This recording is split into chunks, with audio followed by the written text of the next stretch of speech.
But he, very famously has a lot of kids with a lot of different women, and not all of them, a lot of them happened while he was married to or with the previous mother of his previous kid, and there were kids where his name wasn't on the birth certificate and things like that.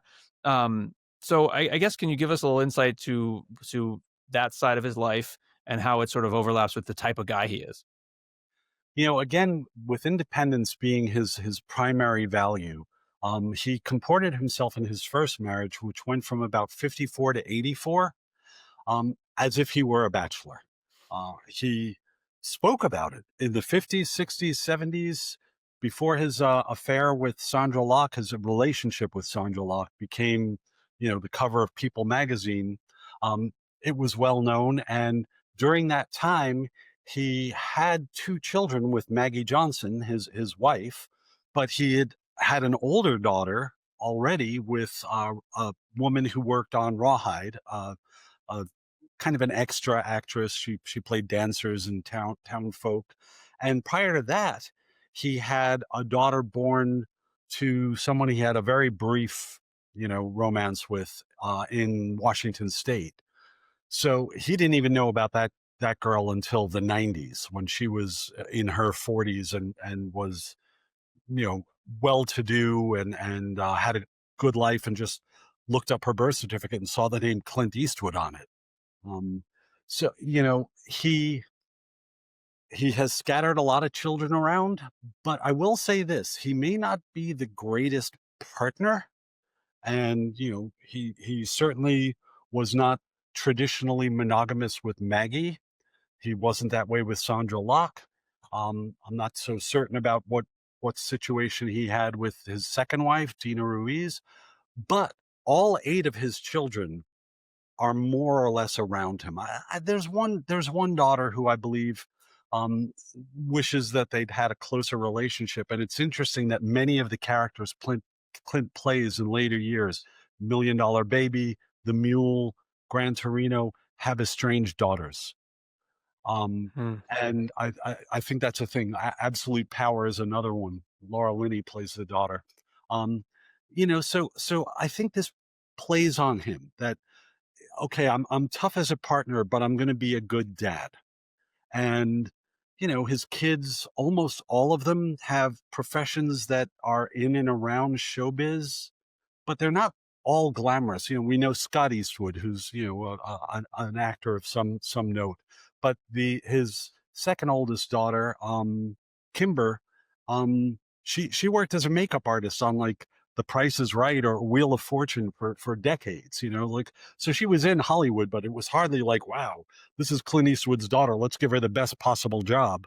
You know, so I think his independence from women has meant that he hasn't been a great partner, but I think he's taken his responsibilities as paterfamilias very seriously. Yeah, I get that sense too. And it's funny, when I was at the point of the book where you got to his relationship and marriage to Dina, in my head, and I at that point I was like, oh, I don't know if they're still together or what. I just didn't know how that was going. But the way that, especially at the beginning that you were writing about it, it felt like, oh, he needed to hit a point in his life where, like, okay, now I can settle down, I can stop, philandering, I can really focus on this child who I've just had, and if I had gotten to that point when you're like, and they're still married today, like, I would have been like, oh yeah, okay, that makes sense. It's just he needed to hit that point in his life. Obviously, that didn't work out. They split, but they did have a long relationship. I guess probably the second longest is what I'm guessing. Yeah, it was about 12 or 15 years, give or take, Yeah, in the ballpark, and they have a daughter, and now she's married and has a granddaughter. I remember looking at clippings when Morgan, his youngest child, was born in the late 90s.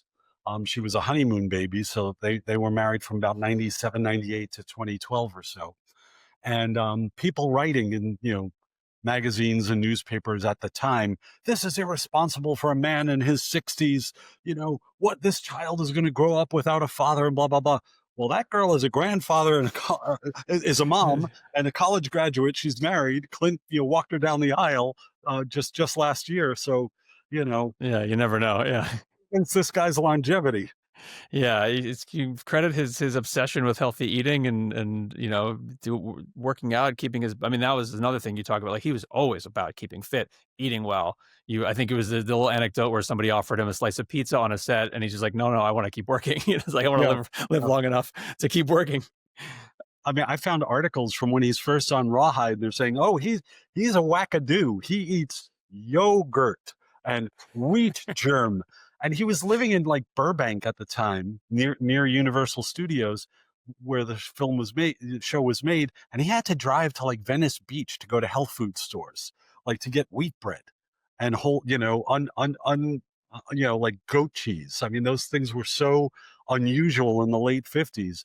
He was one of the first actors to come back. Rawhide was huge in Japan. They went over there on a tour in like 61 or so. And he came back telling everyone, they eat the best thing over there. It's called sushi. It's raw fish. And people are like, get out of here. I've Get never eaten what? raw Yeah. fish. That's amazing. Yeah, I mean, now it seems so normal and so run of the mill. The notion that in Burbank, California, there would not be health food options is insane. But yeah, I guess that was a product of the time. You talked a little bit about Sondra Locke. Do we think the Sondra Locke story and suit and everything is kind of the most controversial part of his story? For me, it's certainly the ugliest. She was a young actor, came into the business, was nominated for an Oscar for her first movie role in The Heart is a Lonely Hunter. She's in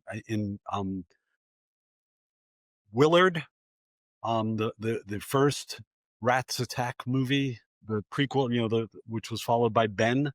Um, and she meets Clint. She auditioned for a role, didn't get it, and then a few years later, he hires her for The Outlaw Josie Wales. They start an affair immediately, and they were together for the better part of 10 years. Very publicly, they bought a home together that was meant to be their forever home, and she redecorated it. Um, According to her autobiography and court filings, he insisted twice that she have abortions and then have a tubal ligation so there would be no more unintended pregnancies. She complied with all those requests.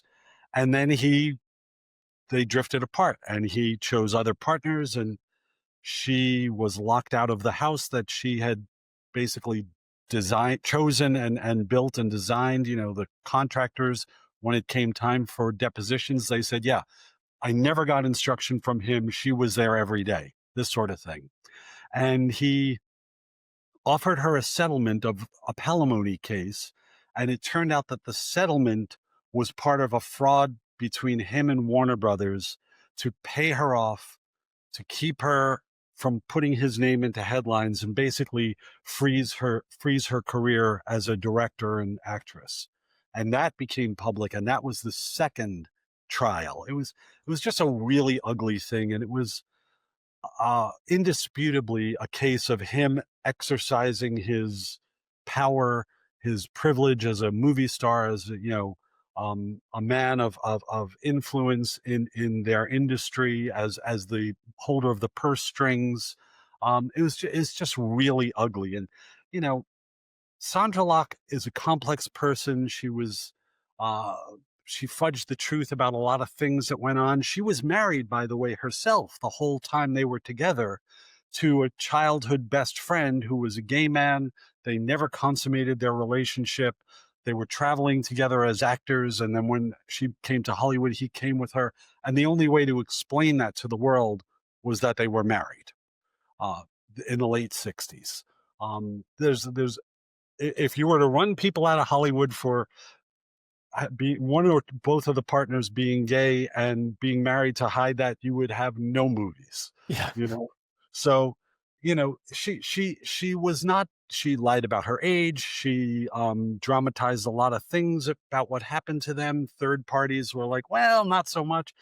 But that said, she was mistreated from the moment that Clint decided he was done. And, he was about to get hit with a massive uh, settlement, a jury finding penalty against him for what he and Warner Brothers did to her. And by the way, there was a third trial, and Warner Brothers was found guilty of defrauding her and paid her somewhere in the neighborhood of $15 million.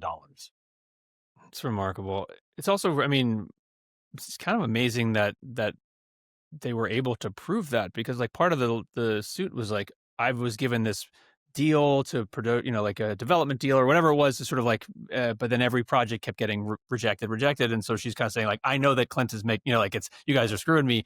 It's a tricky thing to prove, because there's like, there's lots of movies that don't get greenlit. There's lots of projects that, well, we'll try to know, but I guess there was enough of a paper trail, you know.